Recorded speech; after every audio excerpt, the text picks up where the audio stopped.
Hello friend, my name is Vikram और आज हम पता करेंगे। क्या पता करेंगे? रूट 3। ओके, दिस वन ठीक है। रूट 3 इज इरेशनल, ये पता करना है, ठीक है, प्रूव करना है, ठीक है। तो मान लेते हैं, हम थोड़ी देर अज्यूम कर लेते हैं कि रूट 3 रेशनल नंबर है। ठीक हो गया। तो जब रूट 3 रेशनल नंबर हो तो हम इसे ए अपॉन बी की फॉर्म में लिख सकते हैं।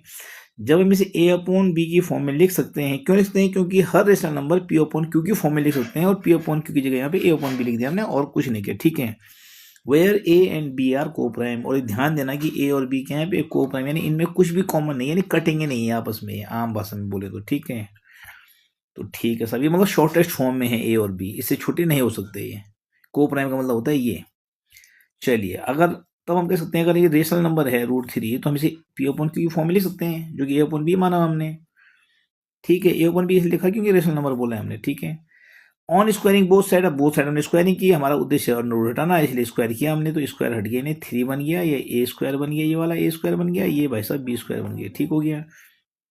उसके बाद क्या हुआ, आपने सॉल्व किया, क्रॉस मल्टीप्लिकेशन, इसके नीचे 1 है, ए स्क्वायर बन जाए ए स्क्वायर, 3 बी स्क्वायर हो जाएगा ये क्रॉस मल्टीप्लिकेशन में, और आपका बी स्क्वायर इक्वल हो जाएगा ए स्क्वायर अपॉन 3। हमारा एक्चुअली टारगेट ये है कि हम एक बार जो है ए स्क्वायर के अपोन में 3 लाए हैं, और हम बी स्क्वायर के अपोन में भी 3 लाएंगे बाद में। हमारा उद्देश्य ये है टारगेट, ताकि हम ये प्रूव करें कि ए और बी में कुछ और भी कॉमन है 1 के सिवाय। जब हम शुरू में कहा कि कुछ भी कॉमन नहीं है, तो हमें प्रूव करना है कि कुछ कॉमन है।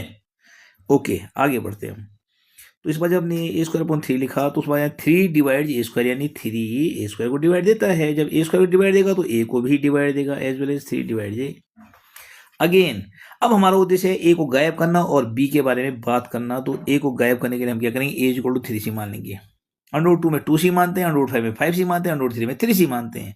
तो ए इक्वल टू 3c मान लिया, तो ए स्क्वायर इक्वल टू गया 3 3 9 9c स्क्वायर हो गया, 3c होल स्क्वायर, अगर दोनों साइड स्क्वायर कर दें इसकी भी, ठीक है। अब देखिए आप, तो अब जो हमारा ए स्क्वायर है, ए स्क्वायर की जगह क्या लिख देंगे हम, 9c होल स्क्वायर। देखिए आप यहाँ पे जो ए स्क्वायर है, इसे क्या लिख देंगे हम, 9c होल स्क्वायर। देखिए आप 9c होल स्क्वायर अपॉन 3, ए स्क्वायर की जगह हमने 9c होल स्क्वायर लिख दिया, और अपॉन में 3 था तो 3 रहने दिया, और बी स्क्वायर इक्वल हो जाएगा 9c whole square upon 3।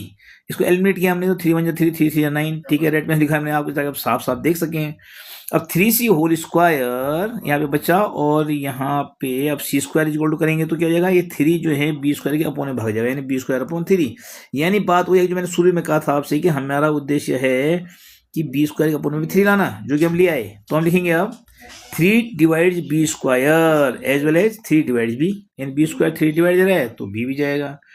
Therefore A and B have at least 3 as a common. अब आप देख पा रहे हैं कि जो हैं ए और बी में 3 कॉमन है, क्योंकि दोनों में 3 डिवाइड जा रही है, ठीक है। एटलीस्ट 3 एज ए कॉमन,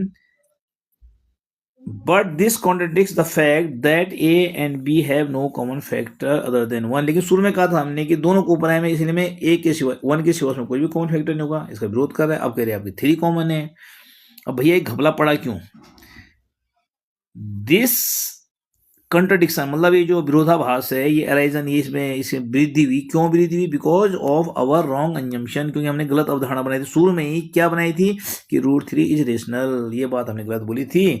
तो लास्ट हम निचोड़ निकालेंगे, कंक्लूड करेंगे। सो वी कंक्लूड, तो हम इस निष्कर्ष पे पहुंचे that under root 3 is rational. I hope you have must understood. Okay, thank you.